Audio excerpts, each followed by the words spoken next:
അരുൺ, കൃത്യമായ കോർഡിനേഷനോട് കൂടിയാണ് ഇന്ന് രാവിലെ തന്നെ സേന ഇവിടേക്ക് എത്തുന്നത്. കാരണം 7 മണിക്ക് എത്തുമെന്ന് അവർ പറഞ്ഞു. 6:55 കൂടി തന്നെ അവർ എത്തുന്നു. അതായത് എല്ലാ തരത്തിലും കോർഡിനേഷൻ കൃത്യമായി വരുന്നു എന്നുള്ളതാണ്. ഇപ്പോൾ രാവിലെ തന്നെ നമുക്ക് ദൃശ്യങ്ങളിൽ നിന്ന് കാണാം. മിലിറ്ററിയുടെ വാഹനങ്ങൾ അവിടെ നിൽക്കുന്നു. അതോടൊപ്പം തന്നെ റിവർ ബെർത്ത് ഒരുക്കാനുള്ള ശ്രമങ്ങൾ ഒരു വശത്ത് നടക്കുന്നു. അതായത് ഈ ഭൂമി എക്സ്കവേറ്റർ താഴോട്ട് ഇറക്കേണ്ടതുണ്ട്. അതിനുള്ള റിവർ ബെർത്താണ് ഒരുക്കേണ്ടത്. ഏതാണ്ട് 9 മണിക്ക് മുമ്പായി തന്നെ ഈ റിവർ ബെർത്ത് തയ്യാറാക്കി ഈ ഭൂമി എക്സ്കവേറ്റർ താഴോട്ട് ഇറക്കേണ്ടതുണ്ട്. അതോടൊപ്പം തന്നെ മറ്റൊരു പ്രധാനപ്പെട്ട കാര്യം എന്ന് പറയുന്നത്, ഇപ്പോൾ ഇവിടെ ഇന്ദ്രബാലിൻ്റെ നേതൃത്വത്തിൽ കൊണ്ടുവരുന്ന ആ ഡ്രോൺ സംവിധാനമുണ്ട്. ആ ഡ്രോൺ സംവിധാനത്തിലുള്ള കൺട്രോൾ റൂമിൻ്റെ പ്രവർത്തനമാണ് അവിടെ നടക്കുന്നത്. നമുക്ക് ആർമി വാഹനത്തിൻ്റെ പിന്നിലായി നമുക്ക് കാണാം അവിടെ കൺട്രോൾ റൂം സജ്ജമാക്കാനുള്ള ശ്രമങ്ങൾ നടക്കുന്നത്. ആ കൺട്രോൾ റൂം സജ്ജമാക്കി ഏതാണ്ട് 11 മണിയോടുകൂടി തന്നെ ഈ പുഴയിൽ ആകമാനം ആ ഡ്രോൺ സംവിധാനം ഉപയോഗിച്ചുള്ള ഒരു പരിശോധന നടക്കും. അതോടുകൂടി തന്നെ ഈ ട്രക്ക് എവിടെയാണെന്ന്, എങ്ങനെയാണ് കിടക്കുന്നത് എന്നുള്ളത് ലൊക്കേറ്റ് ചെയ്യാൻ കഴിയുമെന്നുള്ളതാണ്. ഏതായാലും ഒരു കാര്യം നമുക്ക് തീർത്തു പറയാൻ കഴിയും. ഇന്നിപ്പോൾ രാവിലെ നല്ല തെളിഞ്ഞ അന്തരീക്ഷമാണ്. ഇന്നലെ രാത്രി ആശങ്കപ്പെട്ടതുപോലുള്ള ഒരു സാഹചര്യം നിലവിലില്ല.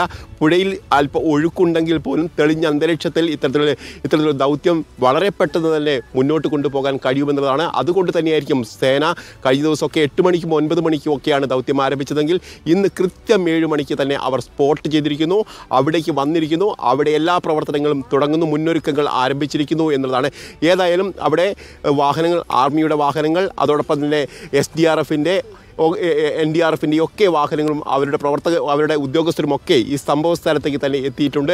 ഒരു വശത്ത് നമുക്ക് ഈ എക്സ്കവേറ്റർ അവിടെ എത്തിച്ചതായി കാണാം. ഇന്നലെ രാത്രിയോടുകൂടി ദൂര സ്ഥലത്തേക്ക് അത് മാറ്റിയിരുന്നു. ഇന്ന് രാവിലെ തന്നെ അവിടെ എത്തിച്ചിരിക്കുന്നു.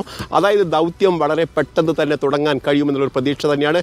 കാലാവസ്ഥ കൂടി അനുകൂലമായാൽ, പ്രത്യേകിച്ച് ഇന്ന് ഓറഞ്ച് അലേർട്ടുണ്ട്, അത് ഏതെങ്കിലും തരത്തിൽ ബുദ്ധിമുട്ടുണ്ടാക്കിയില്ല എങ്കിൽ വളരെ വേഗത്തിൽ തന്നെ ഈ ട്രക്ക് ലൊക്കേറ്റ് ചെയ്യാനും അതോടൊപ്പം തന്നെ അതിൻ്റെ അകത്ത്, ക്യാബിൻ്റെ അകത്ത് ഇറങ്ങിയുള്ള പരിശോധനയാണ് പ്രധാനപ്പെട്ട കാര്യം. കാരണം 15 മീറ്ററോളം ആഴത്തിൽ വലിയ കുത്തൊഴുക്കാണ് ഈ പുഴയിലുള്ളത്.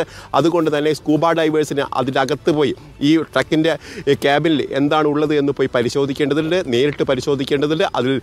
അതിൽ അർജുനെ കണ്ടെത്തി പുറത്തെത്തിക്കേണ്ടതുണ്ട്. ഏറ്റവും പ്രഥമമായ പരിഗണന അക്കാര്യത്തിൽ തന്നെയാണ്. അർജുനെ കണ്ടെത്തി പുറത്തെത്തിക്കുക എന്നുള്ള ആ ദൗത്യത്തിന് തന്നെ പ്രാധാന്യം നൽകിക്കൊണ്ടുള്ള രക്ഷാപ്രവർത്തനങ്ങളാണ് ഇവിടെ നടക്കുന്നത്. അതിനുശേഷം മാത്രമായിരിക്കും ഈ ലോറി പുറത്തെത്തിക്കാനുള്ള ശ്രമങ്ങൾ നടത്തുക. നമുക്കറിയാം റിവർ ബെർത്ത് അതിൻ്റെയൊക്കെ ആവശ്യത്തിന് വേണ്ടിയാണ് റിവർ ബെർത്ത് അവിടെ നിർമ്മിക്കുന്നത്. കല്ലുകൾ കൊണ്ട് പാകുന്നുണ്ട്. അതിനുശേഷം അവിടേക്ക് ഈ എക്സ്കവേറ്റർ താഴ്ത്തി വെച്ചതിന് ശേഷമായിരിക്കും ഈ ആഴത്തിലുള്ളൊരു പരിശോധനയിലേക്ക് എക്സ്കവേറ്റർ മുന്നോട്ട് പോകുക എന്നാണ് അറിയുന്നത്. ഏതാണ്ട് 30 മീറ്ററോളം അകലെ 15 മീറ്റർ ആഴത്തിലാണ് ഈ ട്രക്ക് ഉള്ളത് എന്നാണ് കണ്ടെത്തിയിരിക്കുന്നത്. അതിൻ്റെ അടിസ്ഥാനത്തിൽ അവിടേക്ക് എത്തിപ്പെടുക എന്നുള്ളത് ഒരു സാഹസം നിറഞ്ഞൊരു പരിപാടി തന്നെയാണ്. ആ സാഹസം ഏറ്റെടുത്തുകൊണ്ട്, ആ ദൗത്യം ഏറ്റെടുത്തുകൊണ്ടാണ് സേന തുടക്കം മുതൽ പ്രവർത്തിക്കുന്നത്. ഇന്ന് രാവിലെ 7 മണിക്ക് തന്നെ അവർ സജ്ജരായിരിക്കുന്നു എന്നുള്ളതാണ് ഇപ്പോൾ സന്തോഷപൂർവ്വം നമുക്ക് പ്രേക്ഷകരോട് പറയാനുള്ള കാര്യം.